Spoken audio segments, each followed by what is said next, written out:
রামপুরহাটের ধর্ষক শিক্ষক শিরোনামে খবরে, কারণ যে কাণ্ড তিনি, একজন শিক্ষক তার পড়ুয়ার সঙ্গে এই ধরনের ঘটনা ঘটাতে পারবেন কল্পনারও বাইরে।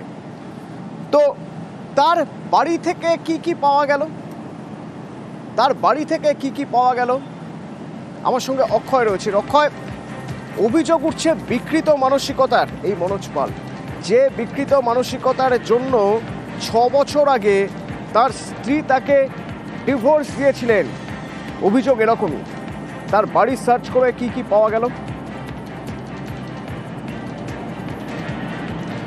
দেখো অতনুদা, এই ঘটনা যখন সামনে আসছে প্রত্যেকেই অবাক হয়ে পড়ছে। তার কারণ একজন শিক্ষক এমনটা হতে পারে যে বাড়িতে ভাড়া থাকতো, সেই ভাড়া বাড়ি থেকে গতকাল উদ্ধার হয়েছে সেক্স টয়, ভাইব্রেটর, বিভিন্ন ওষুধ এবং বিভিন্ন সামগ্রী সেখান থেকে উদ্ধার হয়েছে।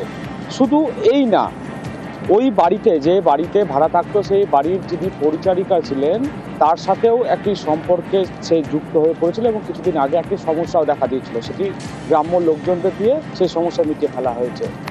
এখানেই আরও বেশ কিছু বিষয় উঠে আসছে যে গত 6 বছর আগে তার ডিভোর্স হয়। ডিভোর্সের কারণ কি ছিল?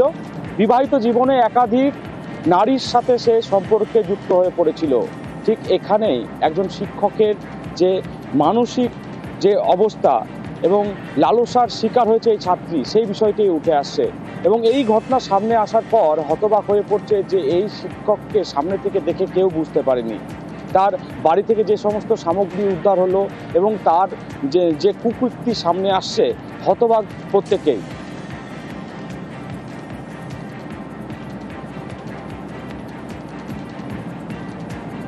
আমি ওখানে থাকি না, আমি ছেলেমেয়ের পড়াশোনার সূত্রে রামপুরহাটে থাকি, সেই হিসেবে আমার ঘরটা পাকা ছিল বলে আমি ওকে ভাড়াটা দিয়েছি। এই ঘরে আছে 2.5 বছর 3 বছর এরকম হচ্ছে। 26 তারিখ থেকে 31 তারিখ অব্দি আমি ছিলাম না, আমার চোখের ট্রিটমেন্ট চলে, সেই হিসেবে আমি নেপালে চলে গেছিলাম। 1 তারিখে ওইখানে গিয়ে আমি জানতে পারি যে মাস্টারমশাই এরকম একটা ঘটনা করেছে, গ্রামের লোক জড়ো হয়ে স্কুলে জড়ো হয়েছিল, সেই সূত্রে জানতে পারি। ভেতরে ও কি করতে না করতে আজ পর্যন্ত পাড়ার লোক বা আমরা কেউ অজানা আমাদের।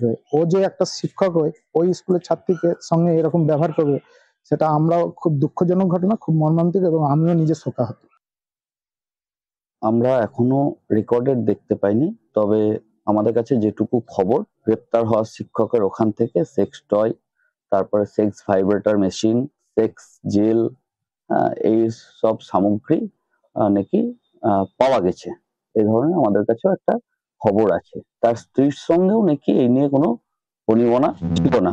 উনার যে চাল চলন, জীবনকে উনি চালাতে চাইতেন, এসব নাকি উনার স্ত্রীও মেনে নিতে পারেননি, সেই কারণে উনার স্ত্রীও নাকি ওনাকে ডিভোর্স দিয়ে দিয়েছেন।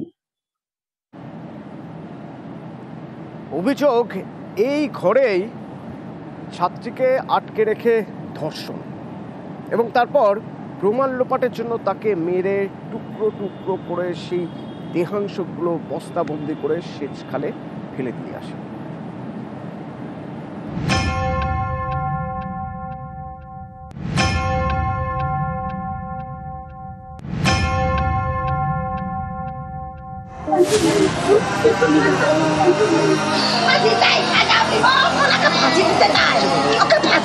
তুমি বড় হলে তোমাকে বিয়া করব, তোমাকে কারো সাথে যেতে দেবো না, আমি বিয়া করব তোমাকে বড় হলে। দিয়ে এইটা মারাবার লেগে বিয়া করবে? আমি ওকে সাজা চাই, ওকে ফাঁসি চাই। ছাত্রীকে ঘরে আটকে রেখে ধর্ষণ, তারপরে দেহ টুকরো টুকরো করে বস্তায় ভরে সেচ খালে। বীরভূমের রামপুরহাটে শিক্ষকের বিরুদ্ধে চাঞ্চল্যকর অভিযোগ। গ্রেপ্তার নিহত ছাত্রী স্কুলের শিক্ষক মনোজ পাল।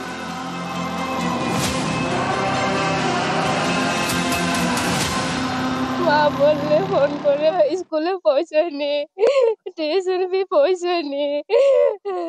আমরা ছুটে ছুটে আসলাম, 28 তারিখে পেয়েছি। মা বাবা সেদিন থেকেই খুঁজছিল, মাস্টারকে শুনতে হচ্ছে। এখন ওই মাস্টারের ফাঁসি চাইছি।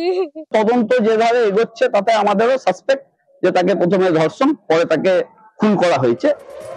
রামপুরহাটের বারোমেশিয়ার বাসিন্দা বছর 13 আদিবাসী ছাত্রী। পরিবারের দাবি,